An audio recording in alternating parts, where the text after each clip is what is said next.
Hi everyone, welcome back to the what are we called again? Hi everyone. What's it down?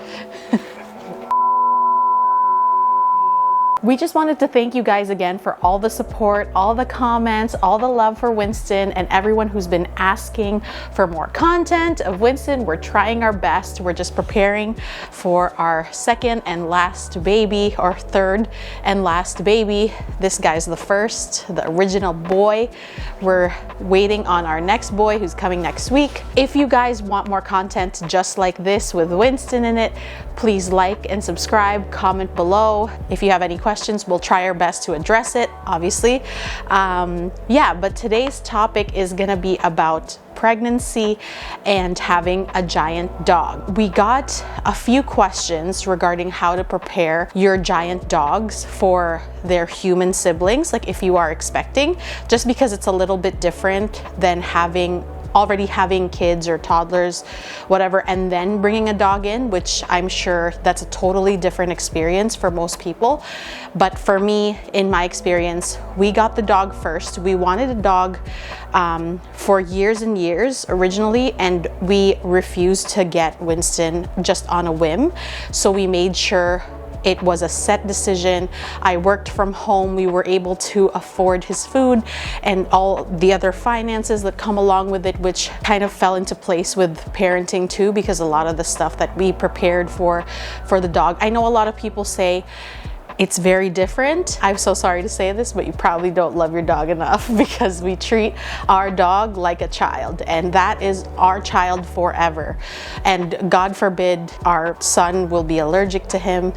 I hope to God not, but that's like one of my biggest fears right now.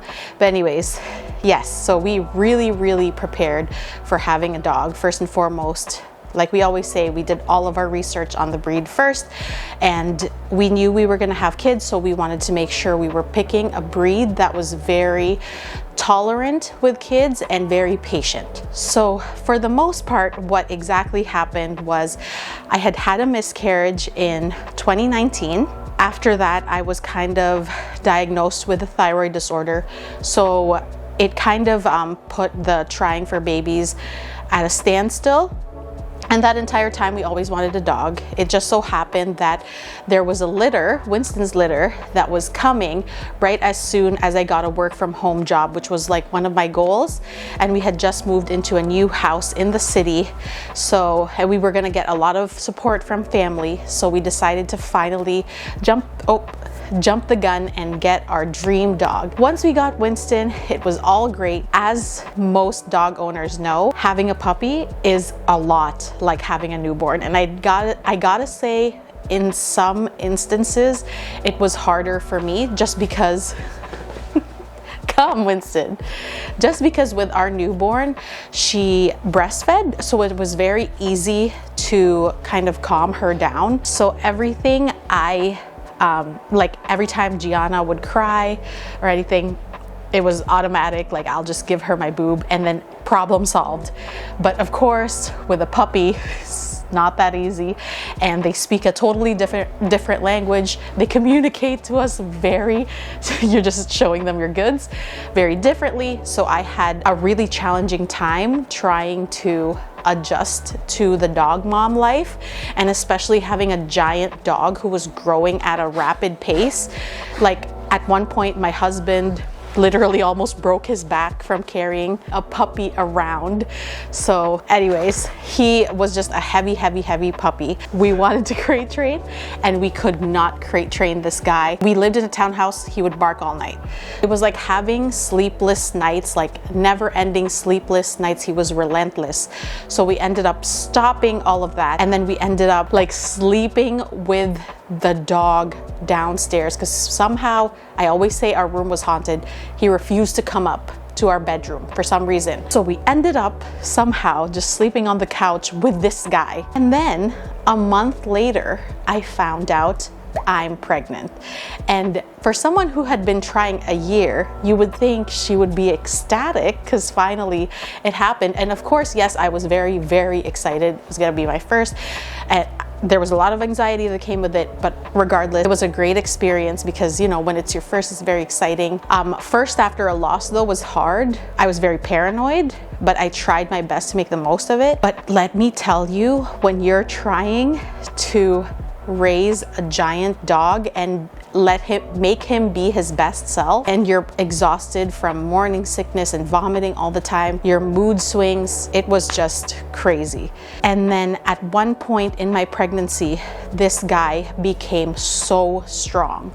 And that's honestly the reality of having a Mastiff puppy, is they become so strong so fast that you blink and then they're pulling on you, and it became so unsafe. So right when I got pregnant, I had been planning a board and train program for him. So I had been doing research, etc. Our plan was to essentially just do the board and train, obviously have training for us, because when you're dealing with a giant, it's not as straightforward as correcting, you know, a Labrador or and especially a stubborn breed like Mastiffs. What I did was do a lot of research, and this is the number one advice I give to most parents when they already have a dog and they're expecting a baby, is to go on Instagram and follow dogmeets_baby.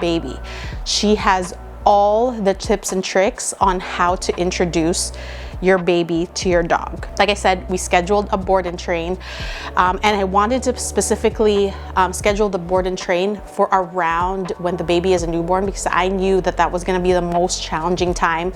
You know, I'm trying to get to know a newborn and then have this huge dog be around who might be kind of trained but not quite. Number two, we tried to correct everything that we did not like about Winston, like behaviors that he was exhibiting, like chewing on wood when we were leaving the house. And keep in mind, he's still a puppy, so he had teething phases, so obviously there was a lot of damage in our first home. We wanted to get rid of him kind of pawing at people. He did that a lot, and obviously with giants, that's not just any dog paw, that's like actually Mike Tyson to the face. We wanted to set boundaries for him and hopefully crate train him. We wanted him off the couch and off of our bed. He was never really a big bed person, like, because he gets hot very easily. You can tell right now he's kind of uneasy. Pretty much just put him on a raw diet so that we had a little bit more of a control with his, you know,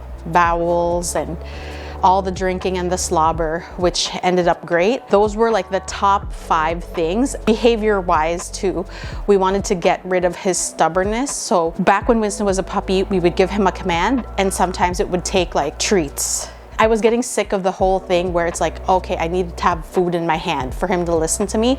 I just wanted him to listen to me. So we looked for a balance trainer to correct all of that. Like I said, we were gonna do that once the baby was born so that I would have concentrated time with the baby. There was a spot there that I had the newborn for a few weeks and Winston was home. That was probably the worst thing, like mentally, that I've experienced, like in terms of postpartum depression. If you see Winston's face, he's like the saddest looking dog ever. And when you mix that with pregnancy or post-pregnancy hormones, you just want to cry because you think that you're neglecting him. And I'm sure he understands more, maybe even some humans, that, you know, you're dealing with it, because like I had a C-section and he would like sniff my C-section scar, and he was just, you know, he looked confused, but he was kind of like piecing things together. When he met the baby, he was like kind of unsure about it, but he almost knew that she was very fragile. We left him downstairs for those weeks while we had the baby, and like sometimes he would bark in the middle of the night because obviously the change was very hard on him. But just like with anything, if you're relentless with your training and your boundaries, they're bound to learn. And he eventually was able to accept that was his new reality. It took him a few weeks plus the board and train, but when he came back after the board and train was the best thing we could ever do for him, because he was trained for 3 weeks and then we picked him up and then we had like a training for the family. So I learned how to walk with him on the stroller. He learned how to heel really well. He learned how to walk off leash, even though we didn't even like consider him being trained for off leash, because who's gonna let a giant dog, hopefully none of you guys, but who's gonna let a giant dog like free in the city where there's like, you know, little doodles running around? Like, I just didn't want to risk that ever. So, but he walks great. Even till now, we work on him every day. We learned little tips and tricks. The trainer made us read this book that honestly was a lot like a parenting book. So it almost taught me, it's a lot about boundaries and setting boundaries, and how kids and dogs are a lot alike in terms of they're happiest when boundaries are set for them, because they have rules to follow, and when they follow those rules, rewarded or they get praised for the good job that they're doing, and that makes them feel fulfilled. So after that whole training experience, I even told our trainer that she single-handedly like cured my postpartum depression, because everything just kind of fell into place once he was trained. He was no longer being unsafe. Obviously didn't trust him with my toddler, like leaving him alone. I would never do that. I would never trust him with my newborn alone, obviously, but I trusted that if I told him to go to his place, he would stay there the entire time until I released him. So that was great. He was barely making any mistakes. That was probably the best thing that we did for our family. Like, it was pretty pricey, but it was so worth it, because all that training lasted all through this time. Like, and you can take refresher courses, but even till now, like, I don't really think we'll need that, because how he interacts with Gigi and how he's always interacted with Gigi. I feel like it will be the same with the new baby, and I feel like we're very well equipped in that sense. What's different about this new baby is now Winston is neutered. Not that it really made any difference. He never humped anything. He never marked. He never did all of that typical not like intact dog behaviors. He marked outside, never inside the house. He never made mistakes like that, thankfully. So it was never an issue with sanitary, you know, stuff other than his drool, obviously. With the baby, we kept him separated all the time. But what we're gonna do differently now is, from the get-go, we already have baby gates set up. We already have a crib set up that's like, Winston knows he does not go anywhere near that. He obviously already knows the bassinet. It's just a bunch of things that he's learned. Now he's neutered, so, and he's just older, so he's a lot more docile. He sleeps a lot more. When we had our first baby, Winston was only a year old. They're exactly a year apart. So with this one now, Winston will be 3 years old. This sweet face is gonna be big brother again. Are you ready? I don't think you're ready.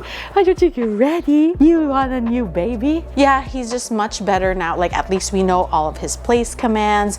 We know how to distract him.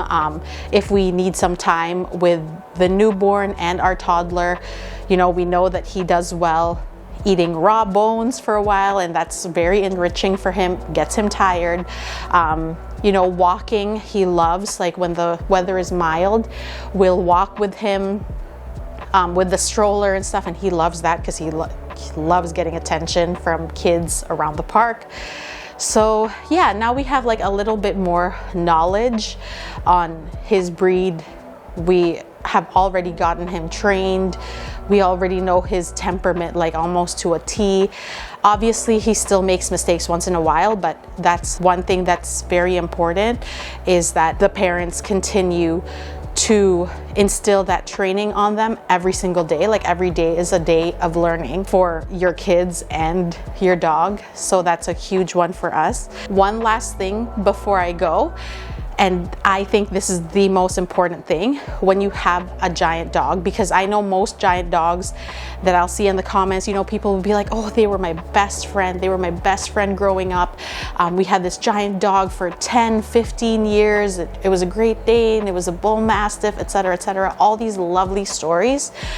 But a lot of people in general sometimes forget that the most important thing, because your dogs are very, very, they have great instincts. You know, sometimes you could say like, I trust my dog more than my kids. And I think that's why the biggest takeaway is to not only train your dog, but to train your kids as well from day one. Like, even with Gigi, Like, I know toddlers can't control sometimes their hands, and sometimes they're rough, sometimes they hit, but I think the reason why our daughter is so gentle is because from day one, with dogs, with other kids, etc., we make it a point to say that if you hurt something, they might hurt you back, and they might hurt you worse. And I will sometimes even say, this dog could kill you. So do not mess around with him and think that just because he's very tolerant that you could pull on his tail or you could lay down on him. It's all cute and stuff, and some parents are very tolerant of that, but we're not that kind of household, because one single mistake from our kids could cost them a lot, and it could cost our dog's life too. So that's the one huge takeaway I want new parents to know about having a giant dog and expecting a newborn. So that's all for today with our video regarding having a giant dog and expecting a newborn baby. If you have any more questions, feel free to comment down below. We could totally go into specifics. I tried to keep this as brief as possible, but I kept rambling on and on. But anyways, we could go more in depth with it. Ask all your questions below. We'll address them in the next video regarding having a baby and having a giant in the same household. We're expecting our baby next week, so stay tuned for that. You'll see lots of baby introduction videos with Winston, and hopefully you guys can learn a thing or two and prepare yourselves. Thank you so much for watching again. Don't forget to like, subscribe, and comment below. We're the E-Mans, and we're out. Right, Winnie?